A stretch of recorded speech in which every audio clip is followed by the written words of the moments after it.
The Codex Astartes, written by Primarch Roboute Guilliman after the Horus Heresy, is the definitive guide for how Space Marine chapters should be structured and operated, along with priceless and invaluable knowledge on warfare, organization and diplomacy.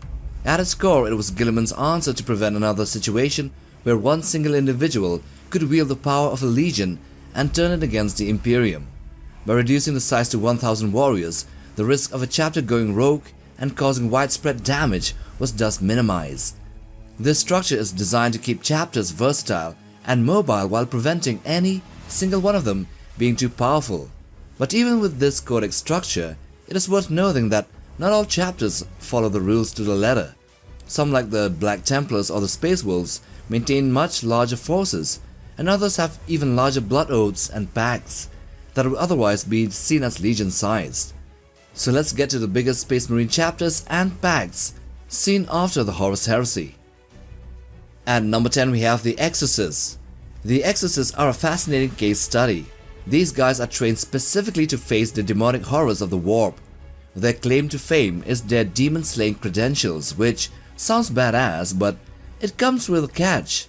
Every Exorcist is put through trials that involves literal demonic possession. Yup, they invite chaos in so they can better fight it. Talk about getting your hands dirty. When it comes to organization, they stick pretty close to the Codex Astartes. They've got their 10 companies, just like any good Codex compliant chapter. However, they also have an additional scout company, which doesn't really break the Codex Astartes rulebook. But that also means they run things with a bit of an Inquisition flair, keeping their recruitment practices and battle doctrines under wraps. But hey, if you're surviving demonic possessions, you're allowed to play things close to the chest. So in total they have 11 companies, which would put their total strength at a minimum of 1100, or probably a little bit more than that. Number 9. The Night's Watch. The Night's Watch is a bit of a mystery. These guys were founded as part of the Astartes Praeses, a group of Space Marine chapters tasked with defending the region surrounding the Eye of Terror. Basically, they're the ones standing watch over the galaxy's worst neighborhood, well before the Great Rift. Their homeworld is a planet called Silence, which sits in the galactic north of the Eye.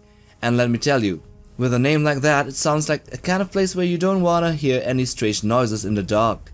Now, as far as the Codex compliance goes, the Night's Watch leans towards the Codex, but they're no Ultramarines. For one thing, they field 11 companies during the 13th Black Crusade, when most chapters cap out at 10. That means they're packing more than the standard 1000 Space Marines, which is already a red flag for any Codex purists out there. But given the region they're guarding and the kind of threats they face, demons and chaos pouring out of the Eye of Terror, who's gonna complain about a few extra squads? Number 8. The Grey Knights. Now the Grey Knights, they're the special forces of the Space Marines. They are the elite of the elite. If the Exorcists dip their toes in the warp, the Grey Knights penetrate it with the entire leg up to the glutes. Formed directly by the Emperor and Malcador the Sigillite, these guys are unique in their gene seeds are based on the Emperor's genes and not from any of the Primarchs. So firstly, every single Grey Knight is a Psyker, which makes them walking weapons against the demonic. They are not Codex compliant at all, and that rule doesn't really apply to them, since most of the Imperium don't even know they exist. But when you're the elite demon hunters, you get a hall pass. Instead of 10 standard companies, the Grey Knights are organized into 8 brotherhoods, each led by a Grand Master. These brotherhoods operate like autonomous armies, each capable of dealing with threats independently. And forget about standard issue bolters and chainsaws. Well, they might have those, but most of them rock the Nemesis Force weapons and wards of protection and sanctified armors. Their numbers are unknown, but they have almost twice more squads than a traditional chapter. While the latest codex gives them a total of 1098 Astartes, other die-hard fans have pointed out that their brotherhoods combined have at least 50% more Astartes in them, meaning around 1500. But hey, who's counting? Definitely not the mind-wipe Remembrancer. Number 7. The Space Wolves. The Wolves. Where to start? If the Grey Knights and Exorcists have some deviations, the Space Wolves are outright rebels when it comes to Codex compliance. They spit on the Codex Astartes and organize things their own way, Inspired by the tribal structure of their homeworld Fenris, instead of companies, they have great companies, each led by a wolf lord, and they don't stick to the 10 company rule. If a great company happens to be bigger, well, they just roll with it.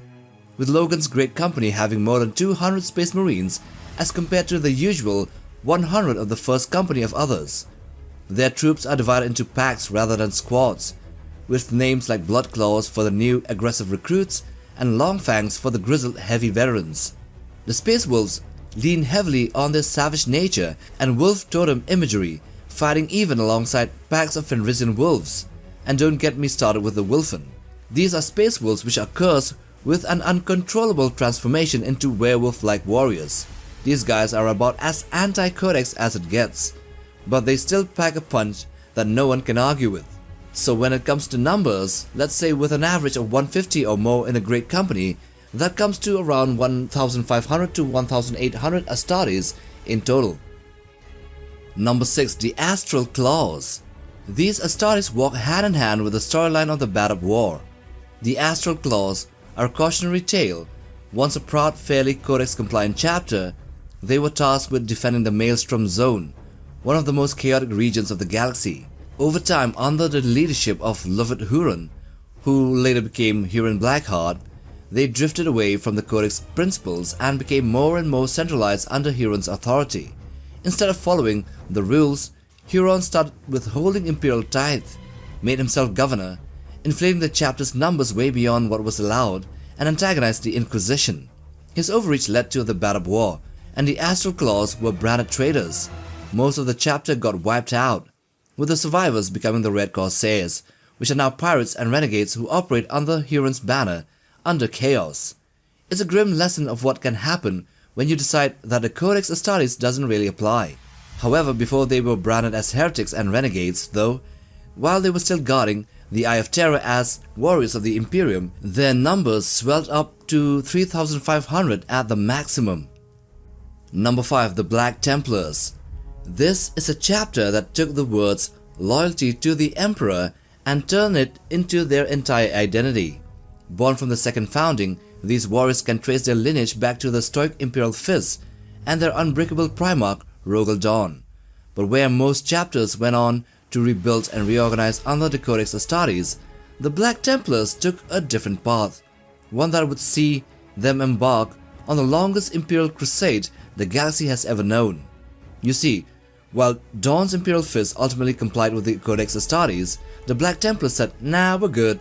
Instead of organizing into neat 10 company formations, they operate as a series of constantly roaming crusades, each led by a marshal. They don't do reserve companies or follow a traditional hierarchy, and their numbers are completely decentralized, spread across many fleets all over the galaxy. This alone makes them stand out. In fact, their numbers are rumored to be in the range of between 4,000 and 6,000, far surpassing the Codex-approved limit of 1,000 Space Marines per chapter. The Black Templars recruit from every world they pass during their crusades, and their structure is built around the idea of constant battlefield readiness. So the Black Templars are the biggest chapter till date, and now let's take a look at the unofficial legions, which means the Blood Oaths and Pacts. We begin with the Unforgiven. This is a brotherhood like none other, bound by skeletons in the closet. At its heart are the Dark Angels, but it also includes all their successor chapters, warriors descended from the gene seed of the Lion L. Johnson. Together they share a dark and weighty burden, the hunt for their fallen, the treacherous members of their legion who turn against the Emperor during the Horus Heresy. Every one of these chapters, whether it's the Angels of Vengeance, the Angels of Absolution, or the Consecrators, have a singular purpose that overrides all else, tracking down and capturing the fallen angels, or simply the fallen.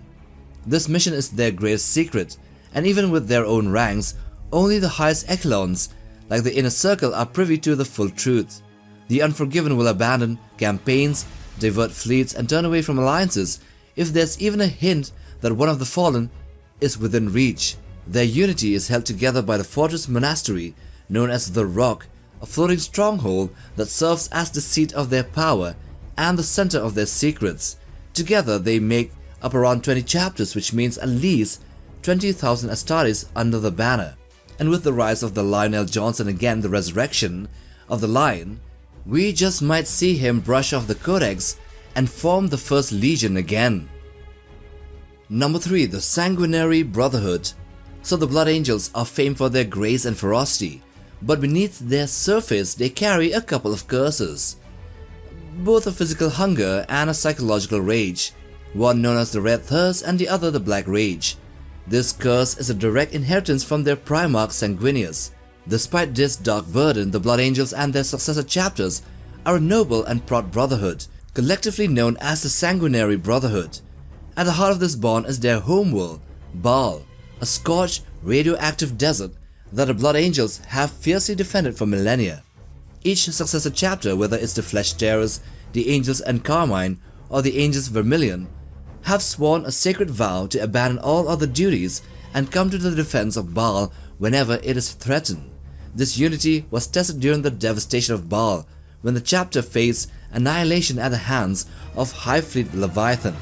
As the Tyranids descended upon Baal, the Sanguinary Brotherhood answered the call, and chapters from across the galaxy rallied to the defense of their homeworld, altogether numbering more than 29,000 Astartes. But remember that not all of them made the trip, so maybe there are more out there. Number 2. The Last Wall. The Imperial Fists are known for their stoic defense of Terra, their unbreakable will, and their mastery of siege warfare, but their ultimate duty goes far beyond defending any single fortress or world. It's about protecting Terra itself. Enter the Last Wall Protocol, a centuries-old contingency plan passed down by their Primarch Roguel Dawn. The protocol is simple. If Terra is ever in danger of falling, all successor chapters of the Imperial Fist will unite to defend the Throne World, coming together as a force larger than any standard chapter. The Last Wall is a symbolic term that refers to the final line of defense for Terra.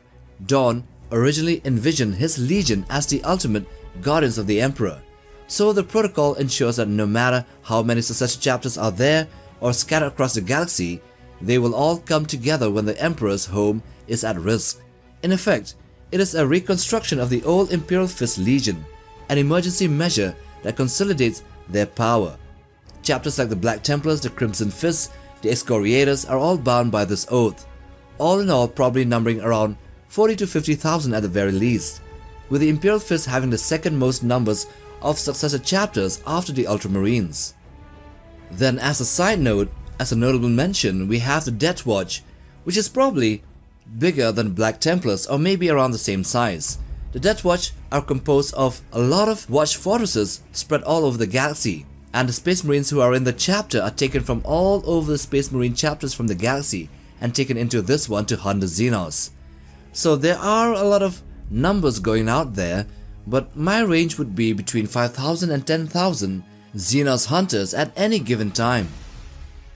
And now we come to number 1, the Unnumbered Suns. The Unnumbered Suns, or as they were unofficially known as the Grey Shields, were a pretty unique experiment. Roboute Guilliman, the Lord Commander of the Imperium, wasn't just fighting battles during the Indomitus Crusade, he was also rebuilding the entire military might of the Imperium. Formed from the Primaris Marines built by Belisarius Cawl during the Ultima founding, the Grey Shields were essentially 9 massive Legion-sized armies. Let me emphasize this again. They were 9 massive Legion-sized armies, each made up of Primaris Marines from the gene seed of one of the 9 loyalist Primarchs. But unlike traditional chapters, Guilliman had a special plan for these guys. Rather than keeping them all separated by genetic lineage, he mixed them up like a soup. You could have the Primaris Marines from different gene lines fighting side by side, all in all to foster unity. Guilliman wanted them to learn how to cooperate and work together, regardless of their origins. However, the Legion-sized armies of the Unnumbered Suns weren't meant to last forever. By the time Guilliman had wrapped up the first phase of the Indomitus Crusade at the Battle of Raucus, about 12 years in, their numbers had dropped to around 20,000. Most of them have gone on to other Space Marine chapters to bolster up their numbers, and also the heavy attrition rate, which means each Unnumbered Suns army at the beginning was probably at minimum of 50,000, if you remember, Legion-sized army, and they can go upwards to maybe 100,000, thus making them the largest Space Marine organizational force in the Imperium after the Horus Heresy. And with that we end this video. Now, if you like this one, then watch this other one too. And if you want to browse for other sci-fi and Warhammer content, then check out our channel. So subscribe, like for support, and bang that bell icon for notifications on new video uploads. Till the next time, take care, boys.